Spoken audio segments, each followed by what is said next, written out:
Hello and good afternoon. Welcome to our webinar, Basic Negotiation. This webinar is the final session within our Gateways to Business Success series and is sponsored by VCRO in partnership with the Grady College of Journalism and Mass Communication. We are definitely excited that you have joined us today. My name is Kelvin Rutledge and I serve as a staff member within Grady College, and I'll be serving as your host this afternoon. Before we begin, I have a few items to note about our time together. First, attendees are now in listen-only mode. While participants will not be able to use the microphone features of the webinar, you should be able to see, view, and interact with the host and presenter. Second, attendees are encouraged to utilize the chat function within their webinar browser bar to pose questions to our speaker. I, as the host, will be moderating the chat function throughout the webinar today. And finally, it is my pleasure to introduce our webinar speaker for today. We're very proud that Joseph Olowitz has agreed to lead this series of webinars.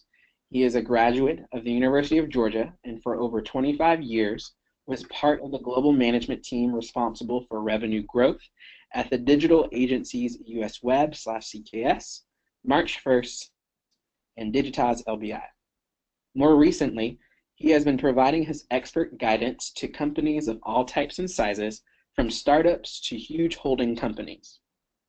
Joseph recently developed Virtual Chief Revenue Officer, an online service business created specifically for entrepreneurs and executives who are charged with increasing revenue in any size company. Joseph's diverse background informs his ability to mentor, advise, and guide people in all aspects of business, especially the subjects of this 3-webinar series. He will address students entering the workforce, as well as those more experienced who are looking for ways to improve their business success. And without further ado, I'll pass it to Joseph. Well, thank you, Kelvin, and hello, everybody. Thanks for joining us. I realize that I should probably thank the University of Georgia and the Grady College as well for giving me this opportunity. Thank you, Kelvin, and your team.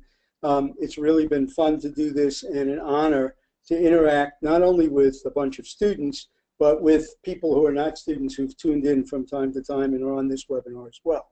I'm going to jump right in and talk about what the series is about and what today's about. So the series is all about gateways. How do we succeed in the marketplace of business? The first one we did a couple of months ago was personal branding. The second one was networking. And the third is today. It's basic negotiation. And we put basic in there because you can't learn all there is to learn about negotiation from one 45-minute to an hour webinar. And we are going to cover the high points and the critical elements. And as we've done with the first two in the series as well, there will be a list of resources with links to those resources that you can go to if you want to learn more. As a matter of fact, I use some of those resources myself to bone up before today, even though I've been doing negotiations in many different ways and many different types for many years. I learned a few things myself from looking at some of those links. So what we say here is that personal branding, networking, and negotiation are 3 fundamental building blocks, core elements that are necessary for success everywhere, but especially in business. It affects your position, it affects your relationships, affects your career success and your financial success, both personal and with whatever firm that you're working for. At VCRO, Virtual Chief Revenue Officer, we talk a lot about being intentional, and I've had that as an overlay to these 3 webinars as well. What being intentional means is clearly stating your goals and then making them happen because you say so.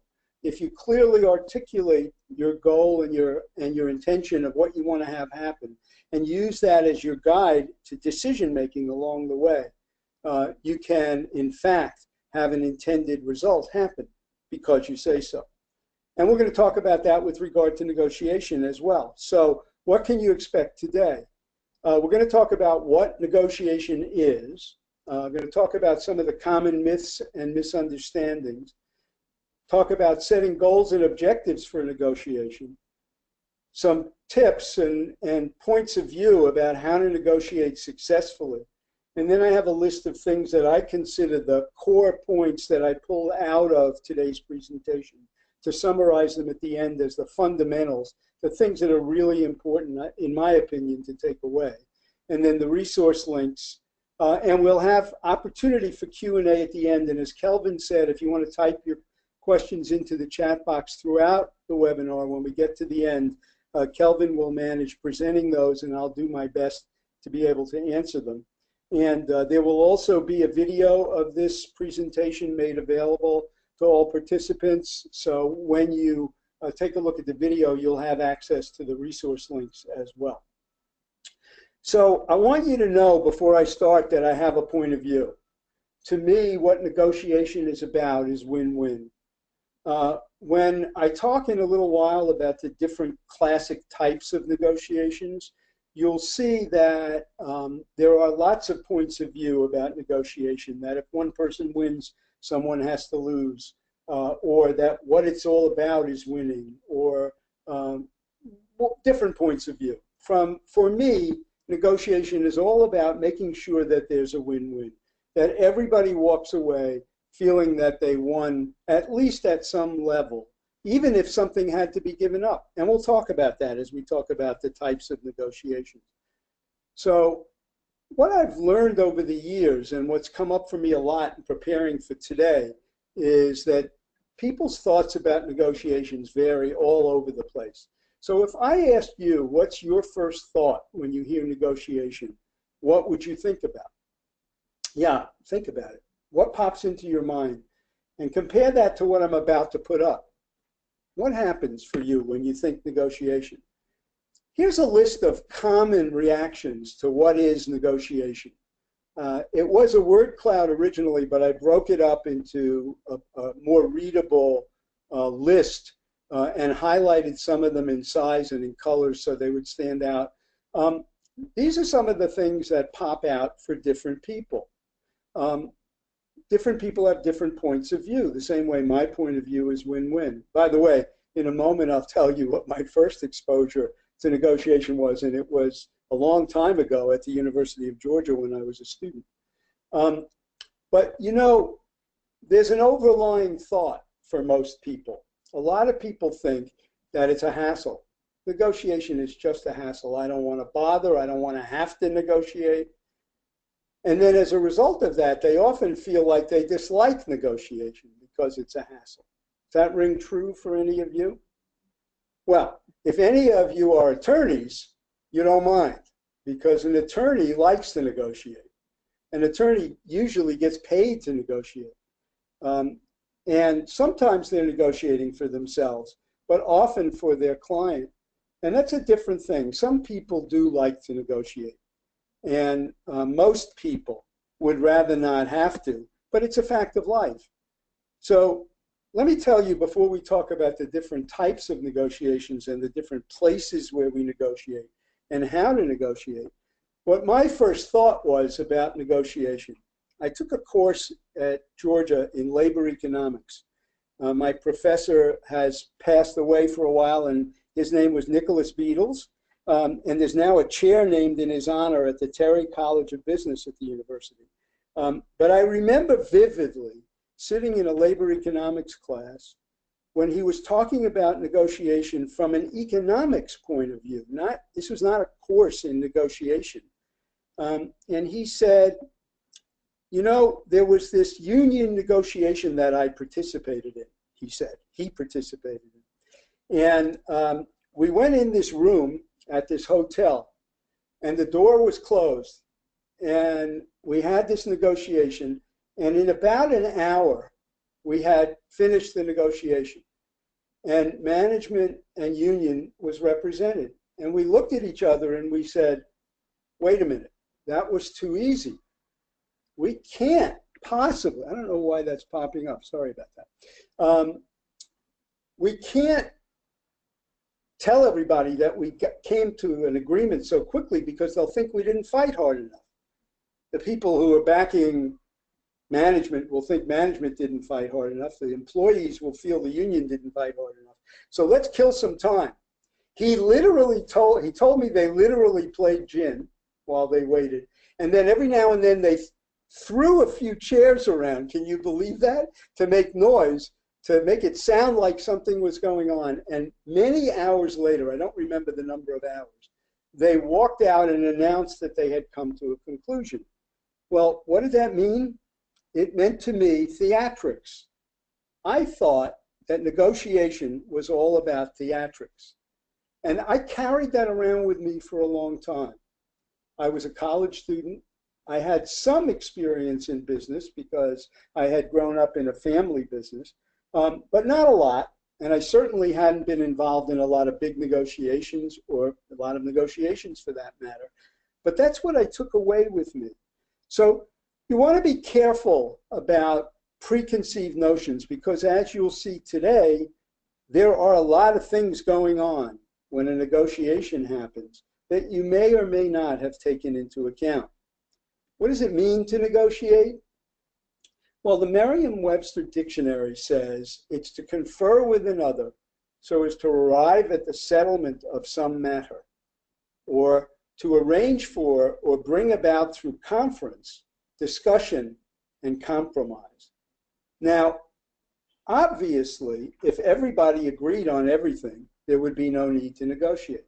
Or if you are buying pens at the local Home Depot or Staples or the office supply store, and the price says $4.29 on the package, and you go to the checkout counter, you pay $4.29, and that's that. There is no negotiation.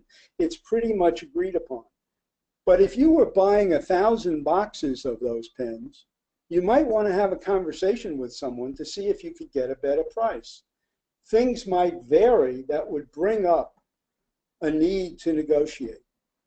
And we all negotiate all the time. Today, for example, I went to walk the dog, and on the way out, my wife asked me to pick up some coleslaw. And I went into the store after I walked the dog. I tied him up, and I went inside, and I bought the coleslaw from the counter. They packaged it up, put a price sticker on it. I went to the checkout counter. I handed them the coleslaw, and I realized that it was $3.52, and I had $3 in my pocket and a credit card. I only had $3 in cash. And they don't take credit cards for less than $5 or $10. I don't remember what the amount was, but it was too little.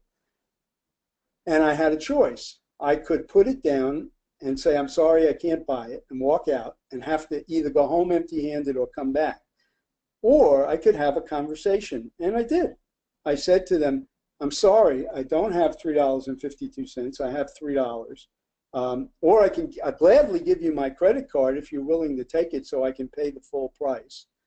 Or if you're willing to trust me, I'll come back tomorrow with the 52 cents and leave you the $3 now. That actually was a negotiation, wasn't it? In the end, anything could have happened. They could have said, you can't leave here without paying for it and we won't take your credit card, in which case that might have determined the result. And we're going to talk about what is driving each side in negotiation in a little while. But I wanted to point out to you that we all engage in negotiations all the time. We don't always call them negotiations. And for me, success in negotiation is all about context. In the research, I pulled this quote out of the research. It says, a successful negotiation requires two parties to come together, hammer out an agreement that is acceptable to both. I hate hammer out. It so bothers me. I would love to change the word hammer out to craft or something similar. A successful negotiation requires two parties to come together and craft an agreement that is acceptable to both. Too many people see negotiation as one against the other, or win-lose, or whatever conflict kind of interaction they perceive. It doesn't have to be that way. And when you look at the list, I realize that the list of links and resources that are at the end of this slide presentation, a lot of them say winning negotiation or how to win at negotiation. So, by the way, I encourage you not to skip those. There's a lot of valuable information in there, but it's interesting to me that there's so much thought about winning and losing. or zero sum, as it were. And we're going to talk about that as well. I would just rather approach negotiation with a context called, we're going to work this out. Remember my point of view. We're going to work this out as a win-win for everybody. Everybody's going to win. So let's talk about some of the common myths and misunderstandings first. One of the most prevalent ones is that good negotiators are born that way. Very often, I don't know if any of you have been involved recently in a negotiation, or you know someone who has, but very often we say that person is a really good negotiator. It's natural to them. And what I want you to know is that good negotiation can be learned. You have, obviously, you'll accumulate experience over time, but you can read, you can study. There are books, there are courses, there are mentors, there are people who can guide you. And I'm going to try and give you some guidance today as well, things that will be of value to you. But it's not true that you can only negotiate well if you were born that way. The second one is that if someone wins, the other person or the other party must lose. You know, if the other party has $100 and what you're negotiating for is to get $20 of it, and you succeed in the negotiation in getting your $20, the other person ends up with 80, which is less than they started out with. And you could stop there and say they lost. You got 20, they lost 20. But that's not true, is it? It's a trade. You had a trade. They got something from you for that 20. Whatever it was, you either agreed to do some work or you agreed to give them something that they paid for with the 20. It's all about the context of how you approach it. And when you're thinking win-win, you'll approach the discussion around that $20 as though, and obviously metaphorically so, as though you're going to get $20 worth, they're going to get $20 worth, and then you have a win-win. The third common myth and misunderstanding is that negotiation success depends on being a pushy person and hiding and sneakiness and not discussing your needs, not disclosing your needs. That's also not true. There are people who are very pushy in negotiations. There are people who have reputations around negotiations. I know some people like that. That person is a tough negotiator. Regardless of that kind of reputation, it doesn't mean that the person who's a tough negotiator, if that's their well-deserved reputation, will succeed more often or more powerfully than someone who's not a tough negotiator. And as you'll see in a little while when we talk about what does it take to win a negotiation, or to succeed, not to win, but to succeed in a negotiation, you will see that it doesn't require being pushy or being forceful necessarily. The fourth point in the common myths and understandings is that intuition is a primary skill. I disagree with that. It's not nearly as critical.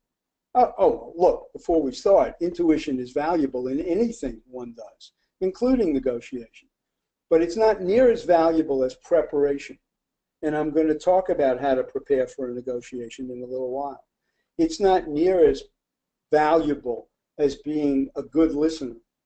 It's not near as valuable, in my opinion, as being committed to win-win. And the last one is that nice negotiators finish last. It's kind of the polar opposite of negotiation depends on being pushy. It's not true to say that nice negotiators finish last. In fact, you can be a nice negotiator and finish first. You can, if you're committed to win-win, having everybody win. If I asked you, you had a choice to go into a negotiation with someone who has a reputation for being pushy, maybe even arrogant, maybe even nasty, and always winning, or would you rather negotiate with someone who's nice? Who would you pick? Regardless of whether you were going to approach this as win-win or even as win-lose. So don't get caught up in a lot of those common myths and misunderstandings. Anyone can be a successful negotiator. And I'm going to talk to you in a little while about some of the things that I think it takes to be a successful negotiator. And you have lots of opportunities to hone that skill over time by reading, by participating in programs, and by learning how to negotiate. There's another point here, and I say that successful negotiations are holistic. They are complete. There's a lot of elements to a negotiation, and they're not all always obvious. Many of them are hidden. Sometimes they're hidden on purpose. Sometimes they're hidden because they just don't come up. Whoops, let's see, we missed one here. Hold on. Here we go. There we go. When you talk to someone about negotiation, you get things on the table that are obvious. What we're going to talk about is the price of the product, or what we're going to talk about is how much I'm going to get paid, or what we're going to talk about is the next year's schedule and who's going to do what when. Whatever the negotiation is about, there's some things that are positions. I can't agree to be anywhere on July 12th is a position, and that's usually open and upfront. But there are a lot of things that are below the surface, things that don't get mentioned unless they're pulled out or unless there's a reason to mention them. And they could be as simple as, I really need to do this. I need to have this come out to be a win-win because my boss is watching. Totally subjective kind of thing. Or I'm not allowed to tell that I can't go over $100, but I can. You just don't know. There are so many things you'll probably not know.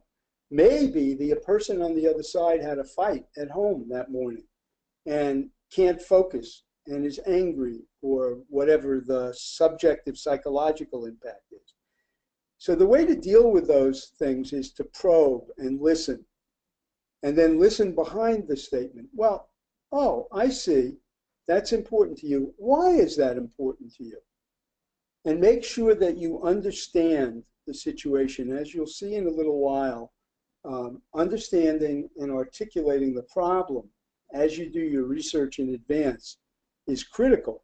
But once you get into the conversation, the negotiation, as it were, that's really the place to find out what's going on that you don't know, no matter how well prepared you are. Now, have you heard about negotiation tactics? Of course you have. It's like when Nick Beatles told us the story about hiding behind the locked doors of the conference room in the hotel and making a lot of noise.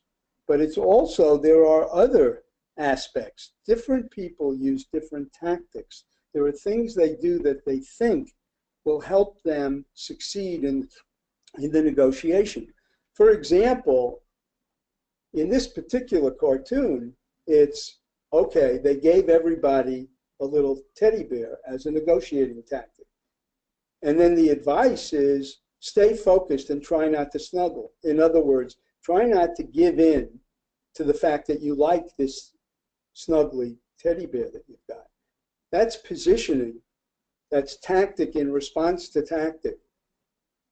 And there's nothing wrong with tactics, but you don't want to let them distract you. We're going to talk in a bit about being focused on the result, which I think is critical to the success of a negotiation. Now, I'm going to talk to you about both the types of negotiation and the places where we negotiate. And I want you to know that there are essentially two types of negotiations, but you do not need to understand this. Just get it. Just understand, just know that there are two types, and I'm going to tell you a little about them. You don't need to understand what type of negotiation you're in at the moment in order to succeed. But there are two basic different types of negotiations. And by the way, there's a link in the resource list to understanding this in detail. The first is what's called distributive negotiations. That's a case where there is a fixed amount, the whole pie, if you will. You know, it's like you're out with a bunch of friends, there's a pizza pie in the middle of the table, there's one slice left, and somebody says, there's one slice left, who wants it? And then two hands reach out, right? Now, that could result in a negotiation. The two could talk to each other, or a third person could say, well, gee, I want it too. And there could be a conversation, and maybe somebody says, I'll tell you what, you let me take that last piece and I'll buy you a beer. I don't know what the conversation would be about, but it is a fixed amount that needs to be distributed. That's why it's called distributive. And there's usually a single issue that's involved. Then the second type is integrative, and that's where there are multiple issues. And when you have an integrative negotiation, it's the kind of thing I mentioned earlier where there might be subjective factors, there might be more than just what's the price of this item, I want to buy it for less, or there's only one slice left, who's going to get it. It's more about, well, it's about how much am I going to get paid. It's about what do I have to deliver. It's about where do I have to be and when do I have to be there. What is the resource that I'm going to be given to get this done? There are a lot of different factors, all of which need to be negotiated on both sides. And that requires a sharing of information at a different level than the distributive. And you're going to see that in specific examples. And while there are two, like I said, just stay with me through this. It's not necessary to understand the types. There are three common situations in which we negotiate. There's compensation. How much am I going to get paid, or how much am I going to pay?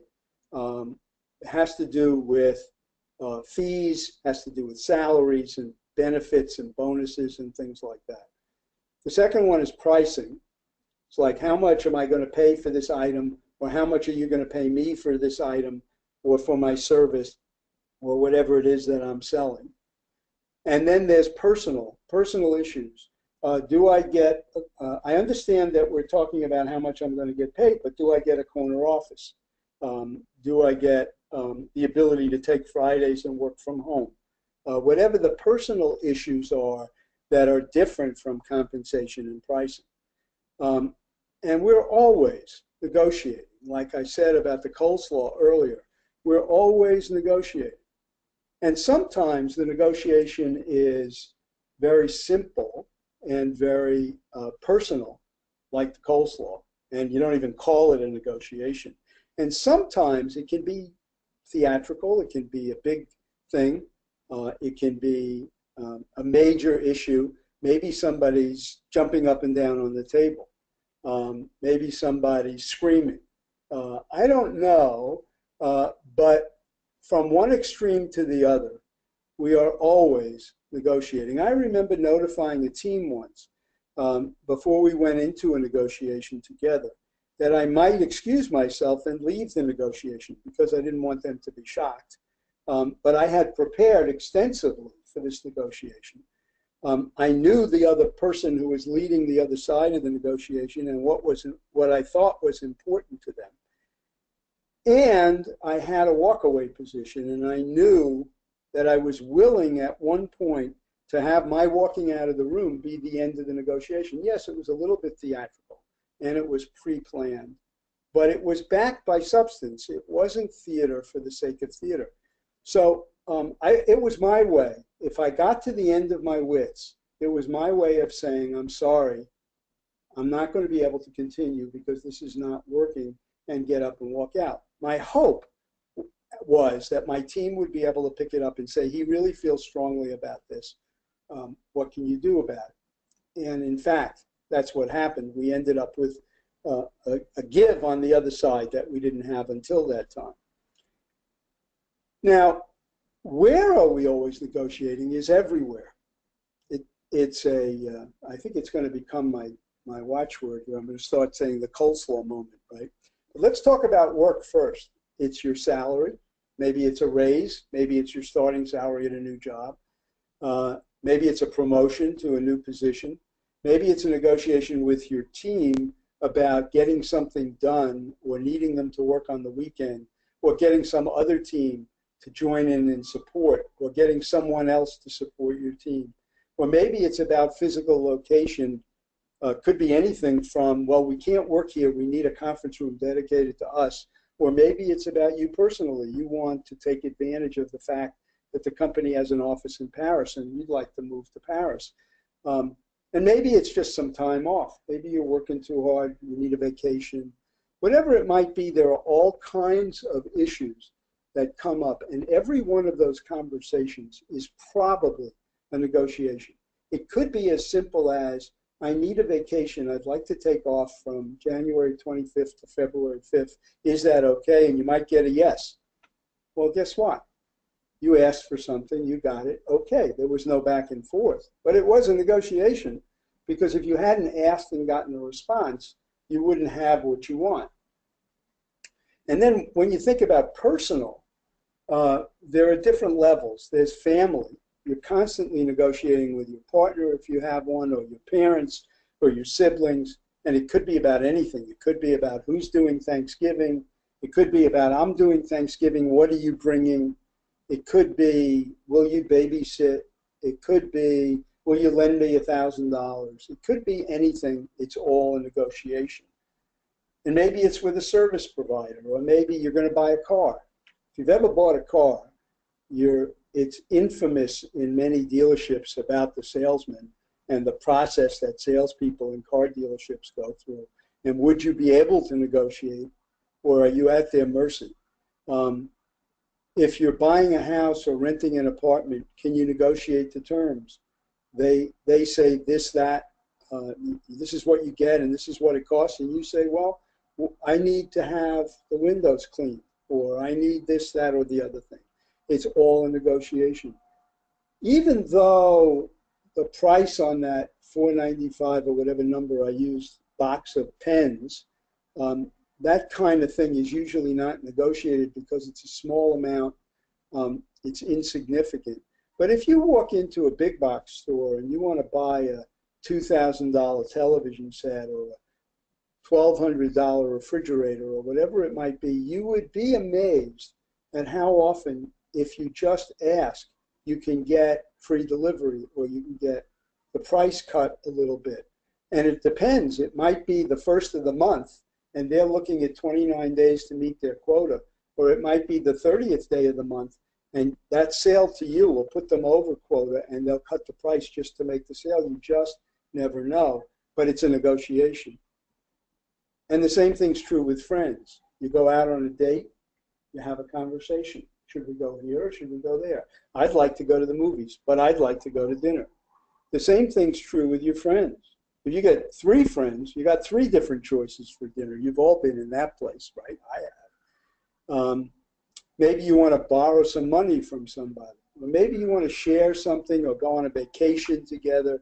It's all about negotiating, and we're always negotiating. So now we're going to move into how-to when we start talking about setting goals and objectives. The most important thing about setting a goal or an objective for a negotiation is to know, before you go into the negotiation, what will you consider a win if you can achieve that? What will you consider a success? There I go. It's my human nature, I guess, that I use the term win, right? What will you consider a success if you go into the negotiation and achieve that result? Will that be a success? And it is incredibly important to decide that in advance. Don't say, I'm going to walk into the negotiation and I'll see afterwards if I've succeeded, because you won't know. You will never be sure what you left on the table, or whether you pushed too hard, or did you really get what you wanted because you were so focused on could you get more, or is this enough, and so forth. So set measurable goals and be precise and be clear about those goals. Prioritize what's important. So if you have 2 things going into the negotiation, like the fee you're going to be paid and the dates you're going to work, what's more important to you? Would you be willing to give in on the dates you're going to work if you get the fee that you want? Or would you be willing to negotiate the fee because the dates are very important to you? And by the way, when you're setting these goals and objectives in advance, this is you doing this. The person you're meeting with doesn't know. And we'll talk in a little bit about that in certain circumstances, it makes a lot of sense to share with the person that you're negotiating with. Be clear about tangible versus intangible goals. So the tangible goals are the items or the thing that you're negotiating about, a contract, a warranty or a guarantee or a maintenance agreement, the price, the delivery time, who owns the property, intellectual property, copyrights, etc. The intangibles are the underlying psychological factors, and that could include the need to win. Somebody might have a pressing need to come out of this having accomplished what they set out to accomplish. It might be you, it might be the person on the other side. Or it might be about avoiding losing face, or it might be the need for respect, or it might be a trust factor, or it might be defending an important principle. Somebody might give up on money in order to defend an important principle. It might be appearing fair or honorable or protecting reputation. So be clear about what your tangible and intangible goals are. Be clear in advance about available alternatives. So if you're a multi-million-dollar baseball player, I've looked at some of these recent athletes' contracts. It's kind of mind-boggling, right? $100 million, whatever. If you're in that class, you go and you hire one of those attorneys I talked about earlier, and he gets the best deal that he can for you. By the way, you could negotiate with him about how much he gets paid, and you could tie it to his success. If you get me over this amount, I'll split the difference with you, etc. But that's getting a negotiation about the negotiating.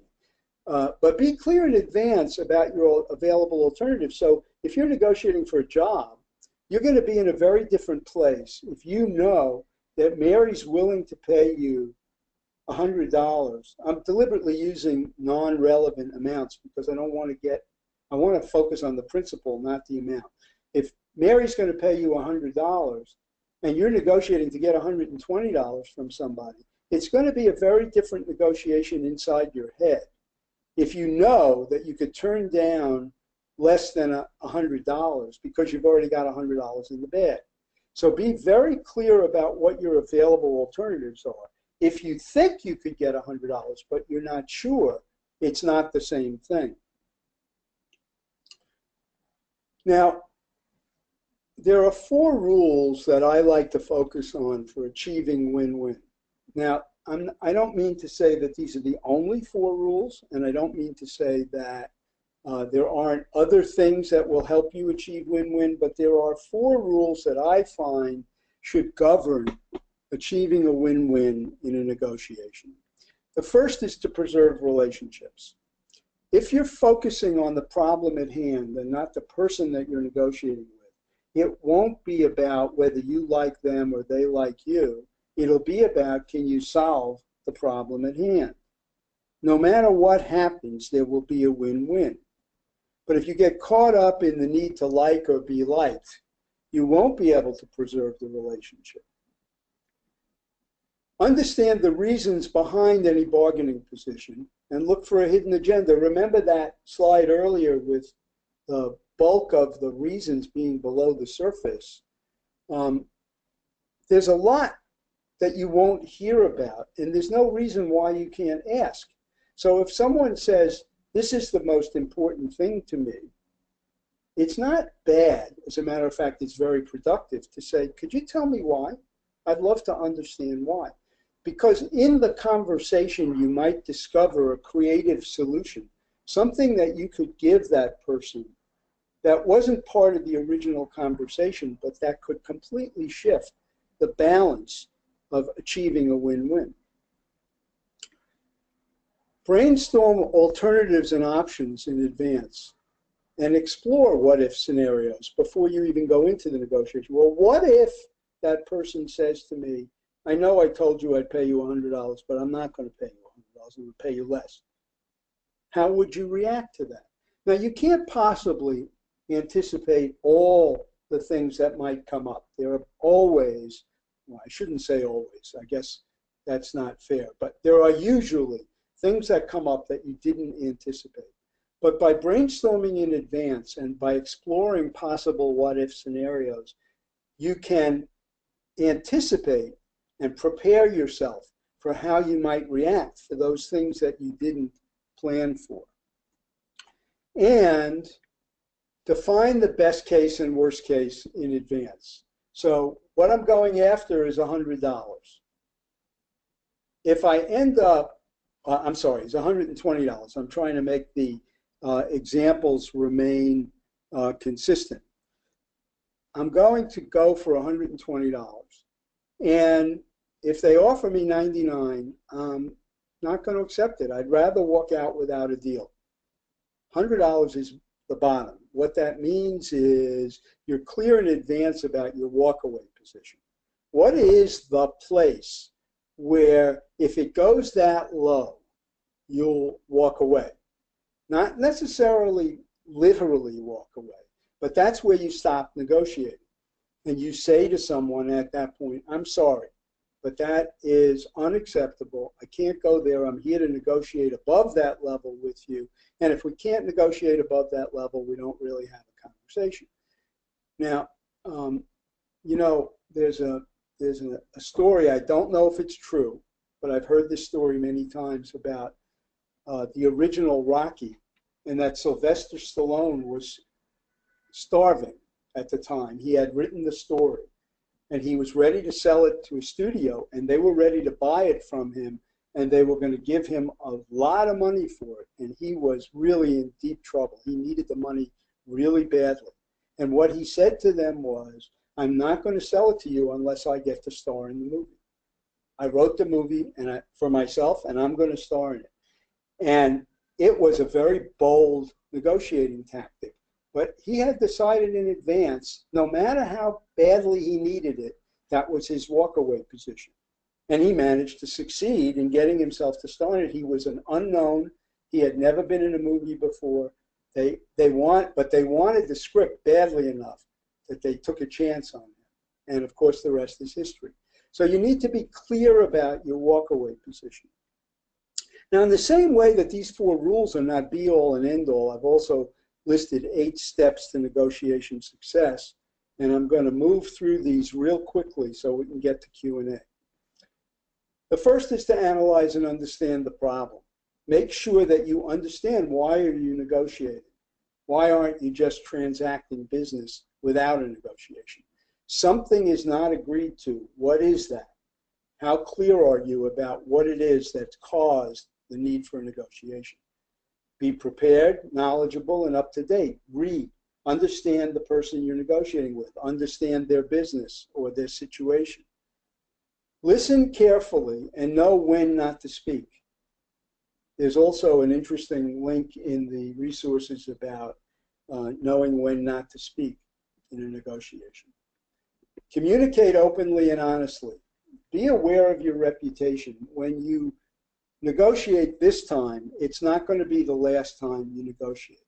And you are beginning to build your negotiator reputation. And you want people to know that, to say things like, that was a tough negotiation, but every time I've talked to that person, they've always been open and honest, and I always knew where I stood, and at least it was not manipulative, etc. Now, you may not consider that important, but I do.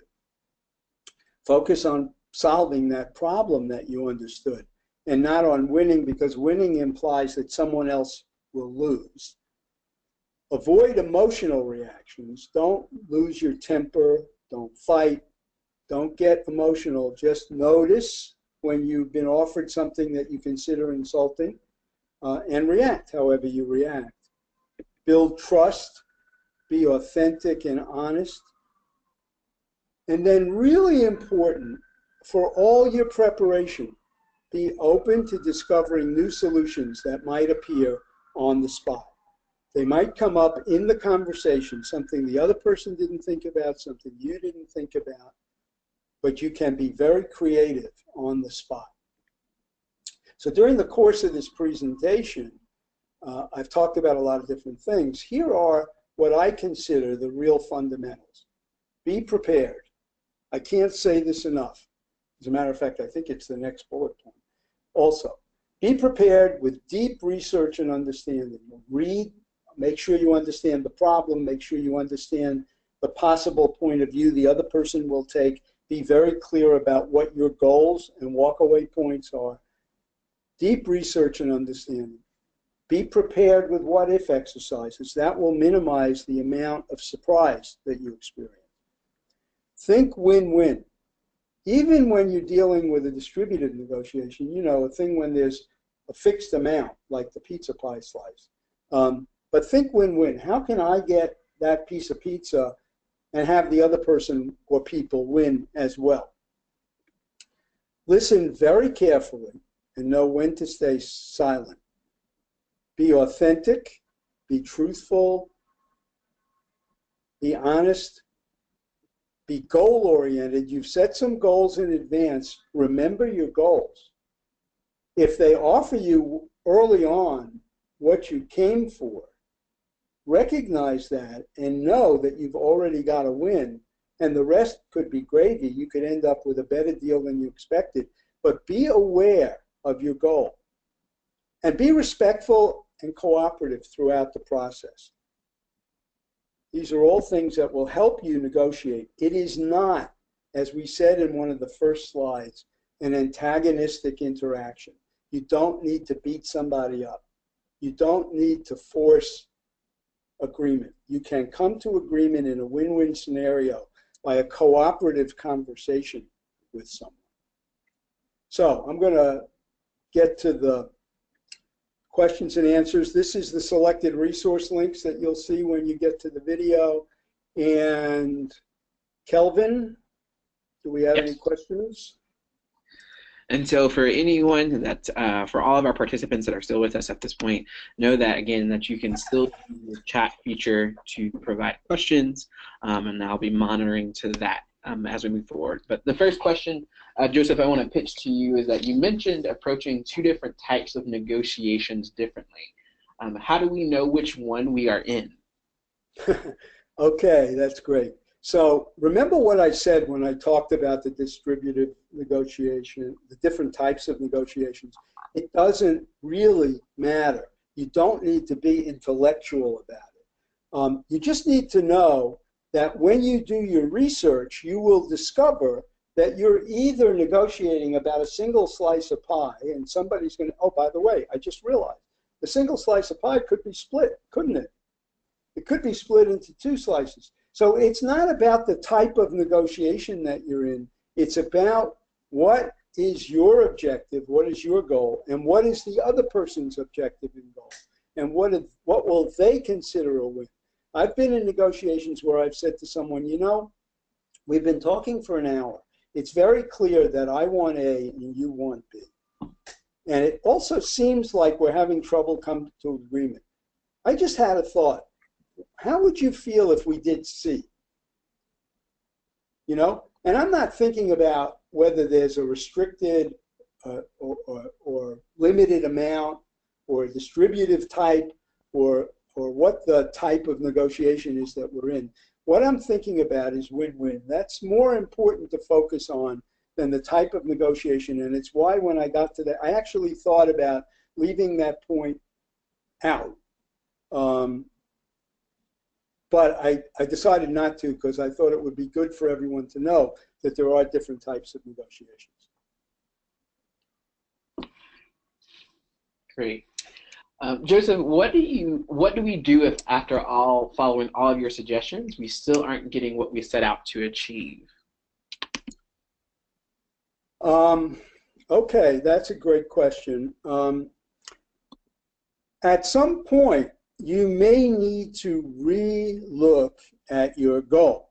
So remember what I said about setting goals. The most important part of goal setting is what is your ideal solution? What is the ideal achievement at the high end? And what is the walkaway point? Now, if you're not getting above the walkaway point, then I would suspect and suggest to you that maybe you're at the point where this is an unsuccessful negotiation and you need to walk away. If you're negotiating for a new job and they want you to do the job for less than you're willing to do the job for, you might need to turn down the job. But if you're in between the walkaway point and the ideal, you need to ask yourself, well, am I willing to modify my goal? Am I willing to take less? And if you are, before you agree to take less, you should say, well, you seem to be something like this. You seem to be committed to not giving me my ask, whatever the language is that you use. If I were to consider taking your offer, would you be willing to modify this other point? There is no shame, by the way, in continuing to negotiate. There is no shame in bringing something up as part of the conversation. Okay, it's not really what I wanted at the beginning, but I think it would be more appealing to me if I did agree to that rate, for example. Would you also give me a blue sweatshirt to wear on Tuesdays? Or would you provide lunch? Or whatever it might be that was not part of the original negotiation that would sweeten it for you and make it easier.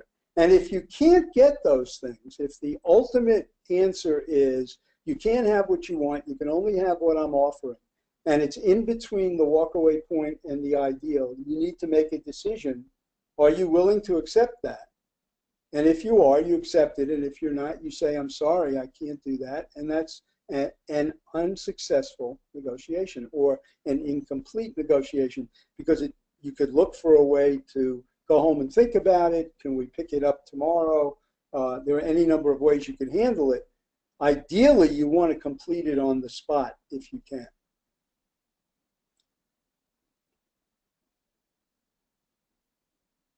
Great. I want to give last call for any outstanding questions.